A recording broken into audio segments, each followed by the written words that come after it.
Buenos días a todos. Muchas gracias por la presentación. Bueno, gracias sobre todo a José Luis por haberme invitado a participar de este evento tan interesante. Y a todos, y feliz de haberlos conocido, a los que no conocía. Esta versión del PPT cambia la letra, así que quizás sale un poco desordenado, porque no tenía mi fuente o utilicé una fuente distinta. Pero bueno, espero que se entienda. También intenté poner todo en castellano y en inglés. Tendría que haber leído en latín, no me avivé ayer que estaba todo en latín. Pero bueno. Con este paso, ¿no? Sí. Bueno, mi presentación de hoy propone examinar el tratamiento. Qué pena que no se ve bien. Bueno, no importa. Propone examinar el tratamiento de la brujería, específicamente la brujería satánica, lo que María Jesús llamaría brujería húmeda, en la obra de Alfonso de Castro. Si bien la brujería no ocupa un lugar central dentro de los escritos de este fraile franciscano, su abordaje resulta particularmente significativo, creo yo, al menos por tres motivos. En primer lugar, porque expresa con claridad las ideas regentes de la alta cultura teológica de mediados del siglo XVI sobre este particular fenómeno de la brujería satánica. En segundo lugar, porque su abordaje fue profusamente leído y citado por los principales demonólogos hispanos posteriores. Esto le confiere una importancia adicional, por ejemplo, Martín del Río, por citar el más famoso. En tercer y último lugar, porque dentro de la obra de Castro, la cuestión de la brujería, creo yo, se inserta de manera orgánica en el núcleo mismo de sus principales preocupaciones teológico-jurídicas. De hecho, la brujería se articula dentro de su pensamiento, creo yo, a partir de dos grandes ejes. Por un lado, con su interés por definir con mucha precisión la herejía, qué es herejía y qué no, y determinar los criterios que le permitían su legítima punición. Y el segundo eje tiene que ver con su interés por defender los sacramentos y la mediación eclesiástica, pilares de la cristiandad romana que en el siglo XVI se encontraban muy cuestionados, ¿no?, por la crítica protestante. Bueno, antes de adentrarnos en el pensamiento de Alfonso de Castro, conviene situarnos brevemente en el contexto histórico y doctrinal en el que escribió Castro sobre este tema. Por si no saben todos, es en la década de 1420, del siglo XV, digamos, cuando aparece en distintas regiones de Europa, de la Europa occidental, este nuevo crimen que se diferencia fuertemente de la hechicería o del maleficio que existía en la antigüedad y en la Edad Media, que es el paradigma de la brujería satánica. Se creía que los reos de este crimen conformaban una secta demoníaca organizada, caracterizada por la apostasía, por la adoración diabólica, la comisión de maleficios y también la práctica de crímenes muy aberrantes, como por ejemplo los sacrilegios, el infanticidio, el canibalismo, el incesto, entre otros. Bueno, este paradigma que surge, digamos, en el 480, creo que es muy interesante en términos históricos porque da lugar a una persecución judicial de este presunto delito colectivo entre los siglos XV y XVIII, con miles de procesos, condenas y ejecuciones. La península ibérica ocupa un lugar singular dentro de esta historia, primero y principal porque la mención más temprana, conocida en toda Europa, de este nuevo tipo legal, que se fecha o data de 1424, aparece en el Pirineo catalán, aparece con la palabra bruja, la palabra bruja. Además, sabemos que este crimen fue perseguido desde entonces no solo en Cataluña, sino también en las provincias vascas, en el norte de Aragón y Cataluña, ¿lo dije yo? Cataluña, norte de Aragón, Navarra y el País Vasco. Y bueno, diversos teólogos y hombres de letras de origen hispano debatieron este asunto a lo largo de estos 3 siglos, pero ya muy tempranamente, en el siglo XV, aparece, por ejemplo, Juan de Torquemada, el obispo Lope de Barrientos, Alonso de Espina, el Tostado, del que hoy hablábamos, Alonso Fernández de Madrigal, son personajes muy relevantes del siglo XV que ya discuten ampliamente este tema. Y uno de los puntos más debatidos, el punto clave, es la cuestión del vuelo nocturno, ¿no? Si el vuelo nocturno de la bruja por la noche debía ser considerado como un traslado corporal, real, o en cambio como una ilusión diabólica producida en el sueño, ¿no?, en la imaginación.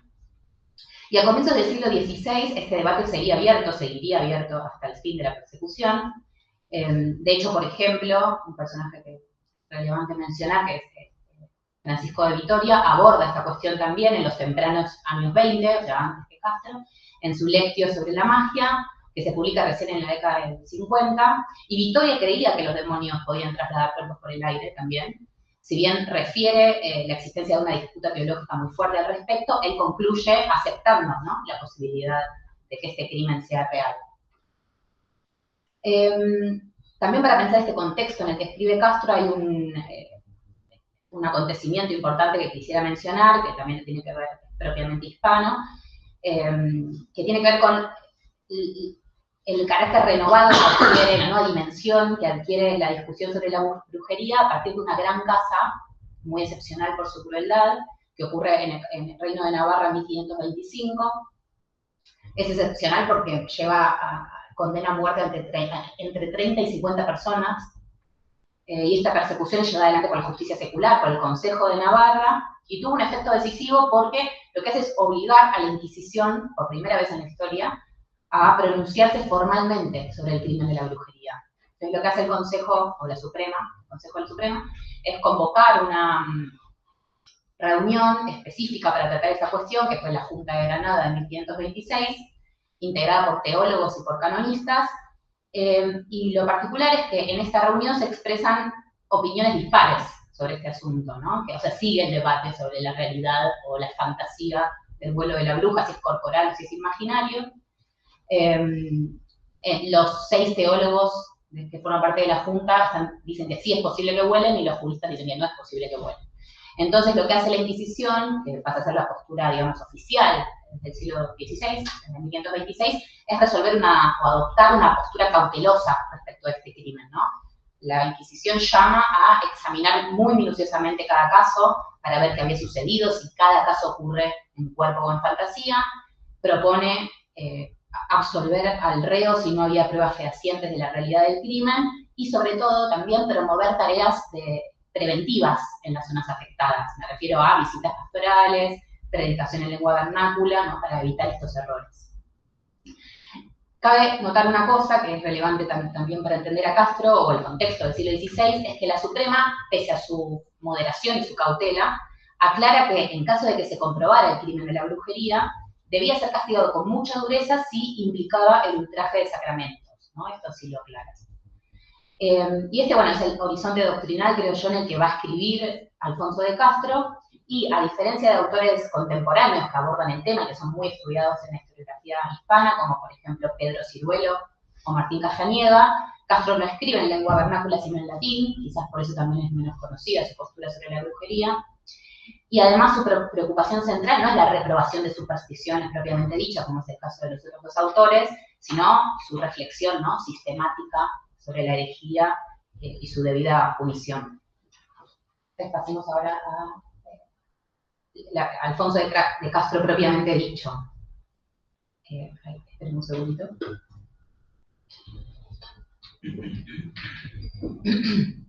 La primera referencia de Alfonso de Castro a la brujería aparece en el Adversus Omnes Aereses, 1534, en el marco de su reflexión sobre las causas de la herejía, que ayer mencionaba Víctor también en su exposición.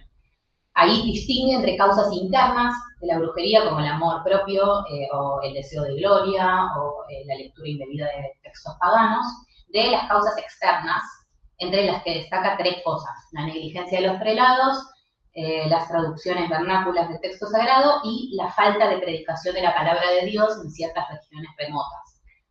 Y es justamente en este tercer punto en donde Castro introduce el ejemplo de la brujería. Él sostiene que, ante la ausencia de instrucción religiosa, el demonio encuentra terreno propicio para engañar a los fieles y arrastrarlos a estas prácticas idolátricas. Entonces él afirma: es patente, créanme la traducción, perdón, ¿no? Después si quieren les mando ahora está, lo tienen disponible. Es patente que esto no sucede por ninguna otra razón que porque no escuchan la palabra de Dios. Al faltar esto, aquel enemigo maligno se presenta inmediatamente, siempre listo para causar daño, y pervierte primero el afecto y luego el intelecto de aquellos y los conduce a numerosos errores. sobre este asunto puede proporcionarnos copiosísimos testimonios nuestra España, en la cual, hace menos de 10 años, en la parte que ahora se llama Navarra y en Vizcaya, se encontraron entre los hombres que habitan en las montañas diversos errores, muchas supersticiones, diversas idolatrías, al punto que veneraban al demonio mismo que aparecía ante ellos en la figura de un macho cabrío, ¿no? Refiriendo justamente a estas casas de brujas tan fuertes de Navarra que mencionaba antes. Además, Castro ya en el Adversus Omnes Agreses vincula este crimen sobre todo con el género femenino. Él dice, en este asunto fueron encontradas más mujeres que hombres. En efecto, aquel enemigo maligno desde la creación del hombre sabe que la mujer puede ser seducida con mayor facilidad que el varón y apegarse con mayor tenacidad al mal al que una vez se ha aferrado. O sea, estos pasajes, o este primer pasaje que aparece en esta primera obra, expone y anticipa algunas ideas presentes en varios bloques, ¿no?, de la obra de Castro. Por un lado, esta idea de el vínculo entre la desviación herética y la ignorancia doctrinal, y por el otro, la interpretación misógina del fenómeno brujeril, que va a reforzar y desarrollar más tarde en su otra obra. Bueno, en este capítulo de la ponencia que se llama La herejía como error del entendimiento, lo que quiero decir es que Castro desarrolla justamente su reflexión más importante sobre la brujería en su obra de Justa Aeretis Punitione, de 1547, como saben. Pero antes de abordar directamente el tema de la brujería, analiza sucesivamente las prácticas de otros tres grupos de posibles herejes, que son los adivinos, los magos y los maléficos. Recién después trata, en el capítulo 16, a las brujas. Y lo que hace es delimitar con precisión en qué casos dichas prácticas implicaban herejía y por lo tanto habilitaban la intervención inquisitorial y en qué casos no. El criterio fundamental que aplica en todos estos casos es claro y reiterado, ¿no? La herejía no consiste en un acto exterior equivocado, sino en un error pertinaz del entendimiento, ¿no? En sus propias palabras, él dice, decir que un sortilegio o algún maleficio sabe a herejía es lo mismo que afirmar que suscita una vehemente sospecha de herejía, pues de otro modo no se ve como un sortilegio o un maleficio que consiste en una operación exterior podría saber herejía, puesto que la herejía no consiste en una operación exterior, sino en un error del entendimiento. Este principio le permite distinguir cuidadosamente, ¿no?, en cada caso, cuándo es un pecado muy grave, digamos, y cuándo es herejía propiamente dicha, ¿no? O sea, un maleficio era herético, o una práctica adivinatoria era herética sin revelar una creencia falsa, sino no. Por ejemplo, el adivino era hereje siempre y cuando creyera que los demonios podían conocer con certeza los futuros contingentes. El mago, por ejemplo, era hereje si creía que los demonios podían resucitar a los muertos o transformar realmente la naturaleza de un hombre en naturaleza de un animal. El maléfico era hereje, que hacía maleficios, si creía que el demonio podía forzar la voluntad humana, por ejemplo, como sucedía en el caso de los maleficios amorosos, o si celebraba un pacto con el demonio que implicara promesas contrarias a la fe. Ahora, Alfonso de Castro en este punto polemiza explícitamente con el inquisidor italiano Paolo Vigliando, digo yo, perdón, por mi castellano platense, a propósito justamente del vínculo entre herejía y maleficio en un punto particular. Vigliando había sostenido que el empleo sacrílego de elementos sagrados, ¿no?, la hostia consagrada, el agua bendita, ¿no?, también sacramentales, digamos, reliquias, en la realización de maleficios no implicaba necesariamente herejía, para el Vigliando, ¿no?, sino que constituía un delito diferente, que merecía una pena diferente. O sea que, en esa perspectiva, el maleficio no revelaría por sí mismo un error doctrinal del entendimiento, ¿no?, una herejía. En cambio, Castro rechaza con absoluta firmeza esta posición. Él dice, Vigliando, la postura de Vigliando es totalmente falsa, dice, es fruto de una grave ignorancia, porque en su opinión, de nuevo, ¿no?, la cuestión de los sacramentos, el uso sacrílego de sacramentos y sacramentales solo podía explicarse si el agente, quien los usaba, creía que esos signos podían producir un efecto por sí mismos, tenían un poder propio, digamos, y esa creencia subyacente contradecía directamente la teología sacramental cristiana, según la cual los sacramentos recibían su eficacia exclusivamente de Dios y habían sido instituidos para la salvación, ¿no?, y no para el daño. Entonces, para Castro, el empleo de sacramentos o sacramentales en prácticas mágicas implicaba per se una sospecha vehementísima, dice, de herejía. Entonces acá ya vemos una defensa de la economía sacramental cristiana muy clara en el tratamiento de las prácticas mágicas. Veamos la cuestión de, bueno, la demonología y el engaño del demonio. En estos capítulos previos al tratamiento de la brujería, como les decía, adivinación, magia, maleficio, ya Castro va a anticipar algunas cuestiones que van a ser muy relevantes también en el capítulo 16, en el que trata la brujería. ¿Por qué? Porque estos capítulos lo que le permiten desarrollar a Castro son sus concepciones demonológicas, apoyadas en autoridades, sobre todo en Agustín de Hipona, porque Castro, como la gran mayoría de los teólogos de su época, creía que los demonios tenían incidencia sobre el mundo material, que eran capaces de provocar ilusiones de todo tipo, de manipular los sentidos humanos, de aprovechar propiedades naturales ocultas para el hombre. Esto también hay una entrada Ad Versos Hombres Agreses, que es sobre la tentación, donde también habla del demonio como si usa piedras y hierbas para tentar. O sea, también aparece ahí. Y también creen que puede el demonio intervenir de múltiples maneras sobre la fantasía, ¿no? Sobre la imaginación de los hombres.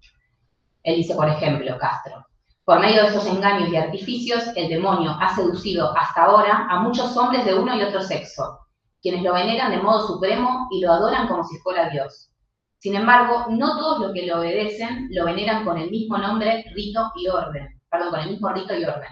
Ni todos los consideran bajo el mismo nombre. O sea que acá ya, antes de hablar de la brujería, parece estar hablando de esta pluralidad de formas del culto diabólico que prepara el terreno, ¿no?, para hablar de la brujería luego. Y también habla de este pacto con el demonio en estos capítulos previos. O sea, nosotros llegamos al capítulo de la brujería ya habiendo hablado del pacto del demonio. Lo que hace, al hablar de todos estos crímenes, adivinación, maleficio, magia, aparece la noción de pacto con el demonio de manera central. ¿Por qué? Porque, bueno, de manera paralela a la lógica sacramental, también en estos casos era el pacto mismo lo que dotaba de efectos reales a prácticas que de por sí eran inocuas, ¿no? Lo que dice Castro es, consta que si otro que no tiene ningún pacto con el demonio hace tales caracteres o pronuncia tales palabras, ¿no?, las prácticas mágicas, no tendrá efecto alguno. De esto se concluye de manera muy evidente que sin pacto alguno tales enfermedades u otros daños cualesquiera no se producen por virtud de las imágenes o de las palabras. Y de aquí se demuestra que estas cosas son realizadas por los demonios mismos, con los cuales los maléficos han celebrado un pacto. Y a la vez también Castro lo que hace es diferenciar entre pacto expreso, que a su vez puede ser tanto público y solemne, como privado y sin solemnidad, del pacto tácito. El pacto público y solemne es descrito como una verdadera ceremonia de vasallaje demoníaco. Y esto lo describe antes de hablar de la brujería también, ¿no? Él dice, el pacto público y solemne es aquel que se hace con el demonio sentado en un trono real y rodeado por una multitud de sus súbditos, en una suerte de congregación general a la que concurren todos los que militan bajo el demonio y le han entregado su nombre. Pues allí, ante todos ellos, algunos prometen obediencia al demonio, como diremos luego más extendidamente, acá, refiriendo al crimen de la brujería. El pacto tácito, por otro lado, es definido de una manera muy original, no lo vi en ningún otro autor. Esto rompe la tradición establecida por Tomás de Aquino sobre este asunto, el doctor Angélico, ¿no?, que es la autoridad, sobre todo del siglo XVI. Según Aquino, el pacto tácito es una consecuencia, quizás involuntaria, de prácticas vanas, ¿no?, prácticas supersticiosas, no cultuales, o sea, donde no se está rindiendo culto al demonio, pero son simplemente prácticas vanas, pero que sí abrían la puerta a la intervención del demonio.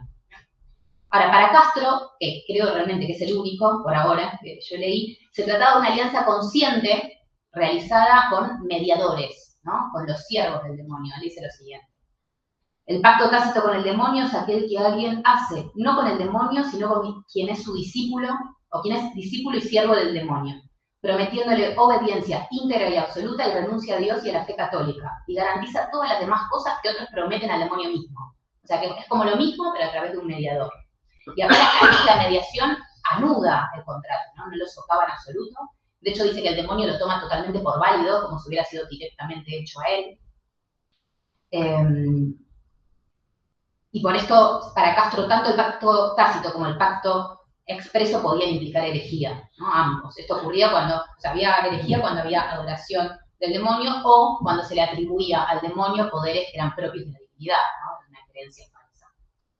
Entonces, vayamos a la brujería propiamente dicha, que en el texto de Castro son llamadas Lamiae o Estriges, que como les dije aparece recién en el capítulo 16 del libro primero, después de hablar de los magos maléficos y adivinos, de Iusta con Punitione.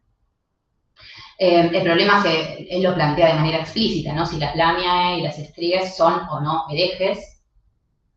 La respuesta de Castro es inequívoca, en su opinión eran adoradoras del demonio, aún peores que todos los demás que mencionó antes, que los magos, que los maléficos, cometían crímenes muy horribles, o sea que lo eran herejes, y para construir su argumentación Castro se apoya de manera central en las confesiones recogidas por el inquisidor y jurista italiano que antes menciona, que es Paolo Grillando, que antes había criticado, pero sin embargo acá lo toma como autoridad, que él había escrito en su tratado sobre herejes y sortílegos de la década de 1520, pero que se publican en los 30, o sea, después del Ad versus Omnes Aereses. Siguiendo estas confesiones, las confesiones que había recogido Grillando, Castro describe la brujería como un crimen gravísimo que implica al mismo tiempo apostasía y demonolatría.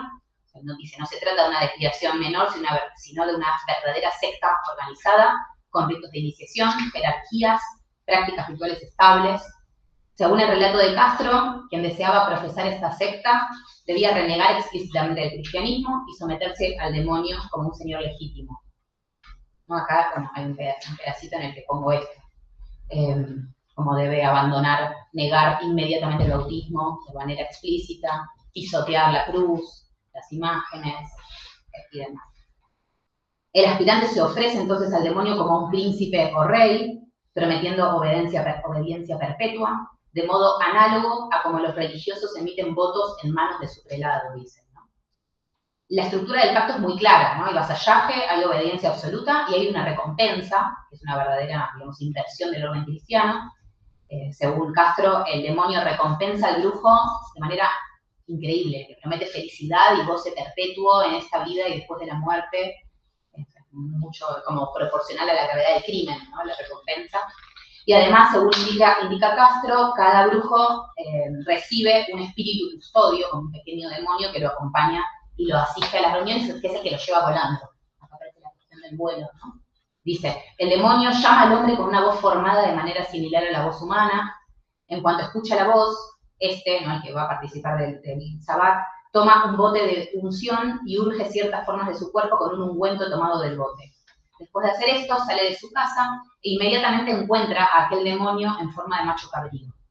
El demonio entonces lo traslada rápidamente por el aire y lo lleva hasta el lugar de la congregación donde se reúne una multitud numerosa de hombres y mujeres ante el demonio sentado como un rey. O sea, aparece el vuelo nocturno absolutamente validado, digamos. Y en este punto también es muy clara la influencia de la mitología itálica, siguiendo Grillando, porque él habla, en el latín que aparece ludus, juego, ¿no? Que es la palabra que en italiano se usa para definir al aquelarre, que es una palabra que recién va a ser usada en España desde el siglo XVII, desde el caso de Zugarramurdi.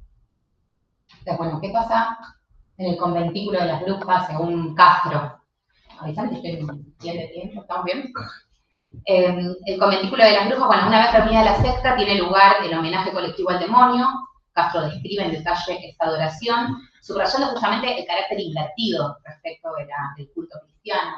Él dice, por ejemplo, esto es increíble, ¿no? Dice que cada uno hace reverencia al demonio, pero de una manera diferente. Dice, no miran al demonio a la cara, sino que le dan la espalda. No inclinan la cabeza hacia el pecho, sino que la giran hacia los omóplatos. La manera que con el mentón elevado hacia el cielo llevan la cabeza hacia atrás, ¿no? Porque totalmente invertido. Por otra parte, no doblan las piernas como nosotros solemos hacerlo, curvándolas desde atrás, sino elevándolas desde la tierra, desde la parte frontal, ¿no? Como si las rodillas se doblaran para adelante. O sea, es todo tan invertido que hasta el cuerpo humano expresa esta veneración de manera invertida. Y después, bueno, el demonio hace que todos dancen, ¿no? Que dancen, que canten, sumidos en placeres, que coman con platos suculentos. Y también describe el sexo con los demonios de manera bastante detallada. Dice que después de los banquetes se apagan las luces y aparece, ¿no? Este comercio sexual con los demonios.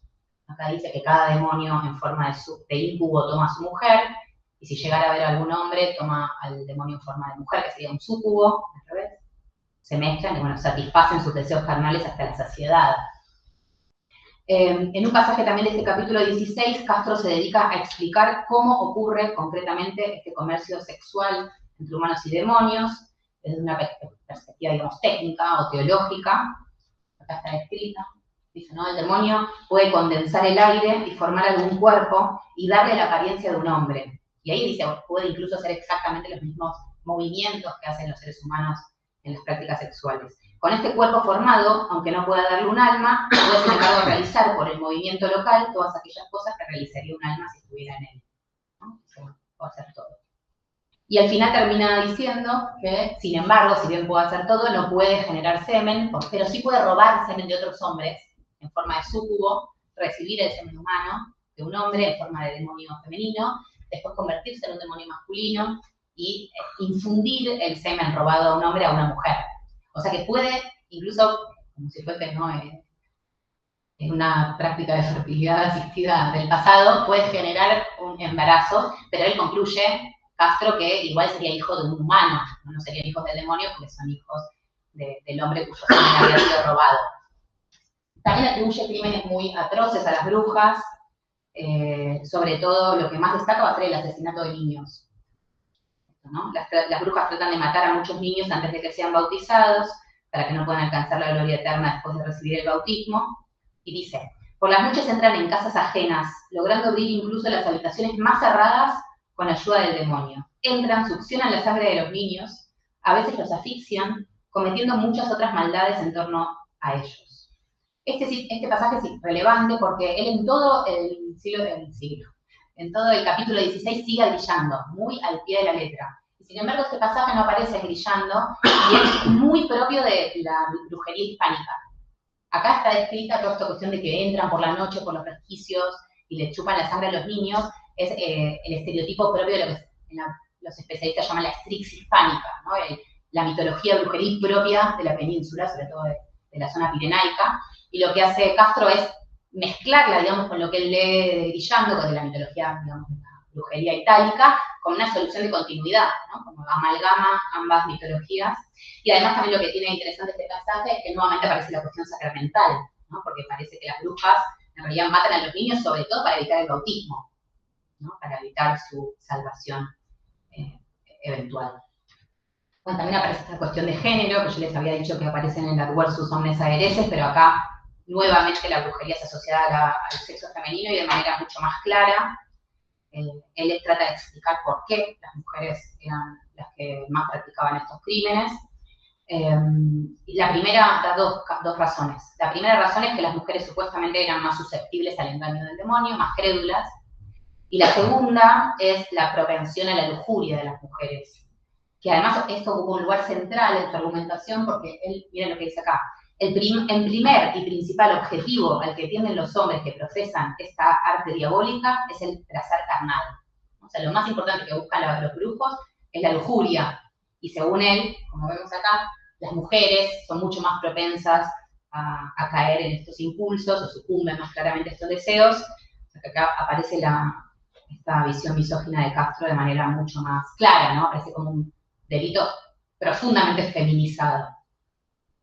Y por último, el último tema que me gustaría tratar, que bueno, tiene un par de detalles, ya terminamos, es la cuestión de esto de la controversia sobre el vuelo nocturno, que para mí, para nosotros parece medio esto irracional, el debate sobre el vuelo, pero es muy importante para la demonología de la época, porque Castro lo que hace es reconoce que no todos los eruditos aceptan la realidad del vuelo, muchos sostienen que esto es falso, y lo hacen sobre todo basándose en un antiguo capitular carolingio del siglo IX que se llama Canon Episcopi, ¿no? El Canon Episcopi, que lo que hace supuestamente es decir que se trata simplemente de fantasías. Y Castro trata de refutar esta corriente escéptica basada en el Canon Episcopi y menciona distintos argumentos para apoyar su idea del vuelo, ¿no? ¿Cómo lo argumenta? Porque, como decía antes María Jesús, parece irracional, pero sin embargo él trata de argumentarlo de manera racional y alude primero al poder natural de los demonios. Dice, ¿no? Los cuerpos inferiores de cualquier condición que sean están sometidos al poder de los demonios y de los ángeles en virtud del movimiento local. Esta palabra es una palabra técnica que toma de Tomás de Aquino, que lo desarrolla muy ampliamente. Movimiento local supuestamente es la capacidad de los espíritus de mover cuerpos. Así como el alma mueve el cuerpo humano, los ángeles separados pueden mover cualquier cuerpo simplemente posándose en ellos. O sea que para la ciencia de punta de la época, la demonología escolástica tomista, eso es posible. Y también lo que hace es citar pasajes bíblicos, que también, ¿no? La palabra de Dios permitía afirmar que los vuelos eran posibles. Y acá lo que cita es dos pasajes bíblicos, uno del Antiguo Testamento y uno del Nuevo. Del Antiguo Testamento es un pasaje de Daniel, en donde el profeta Habacuc es movido por un pelo de su cabeza para ir a alimentar al profeta Daniel, que está en el foso de los leones. Como tiene hambre, y este Habacuc estaba llevando panes a los segadores, lo lleva de Judea a Babilonia en un segundo y lo devuelve a Babilonia. Lo devuelve a Judea. Y el segundo pasaje, que también es clave, es el de Mateo 4, que también aparece en Lucas, que es el momento en el que Jesús es llevado por el demonio de un cabello es llevado por el demonio al pináculo del templo, después es una montaña muy alta. Entonces dice, ¿no? Al final, si Cristo mismo pudo ser movido por el aire, por el demonio, como un cuerpo, una persona, una mujercilla cualquiera no va a poder ser movido. También llama o trae a colación como otro argumento clave la experiencia judicial manifiesta. Él dice, los procesos judiciales muestran que esto es posible, y ahí cita Grillando sobre todo, pero también dice, en España tenemos casos concretos, y dice, hay muchos testimonios que pueden traerse a cuento. Él no habla igual en este caso de los casos hispanos, quizás por prudencia. Y en tercer lugar lo que hace es introducir esta solución de compromiso con aquellos que defienden el canon episcopi, ¿no? Lo que él dice es, no decimos que siempre sean transportadas en cuerpo, sino que afirmamos que esto puede ocurrir y que ha ocurrido en ocasiones. Incluso concedemos que en algunos casos ocurre lo contrario, es decir, que no son transportadas por los demonios de un lugar a otro en cuerpo, sino solo en espíritu, a través de su imaginación fantástica, ¿no? Que esta es la postura de la Inquisición en gran medida, ¿no? Esta doble vida. Es como, bueno, las dos cosas son posibles, lo que hay que hacer es ver qué sucede en cada caso. Bueno, acá voy a saltearme la partecita del canon episcopi, lo que dicen esto es lo que sostenían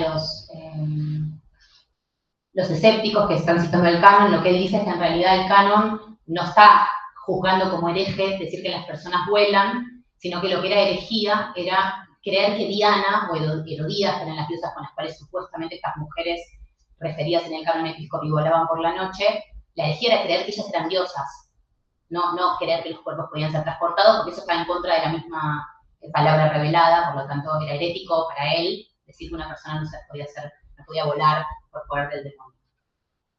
Bueno, en conclusión, la brujería aparece en el pensamiento de Alfonso de Castro como la condensación extrema del mal, como un crimen gravísimo en el que confluían de manera exacerbada diversas formas de perversión de la fe, la herejía pertinaz, la apostasía voluntaria, la forma más escandalosa de alianza con el demonio, el desprecio sacrílego de los sacramentos, la inversión radical de la economía de la gracia.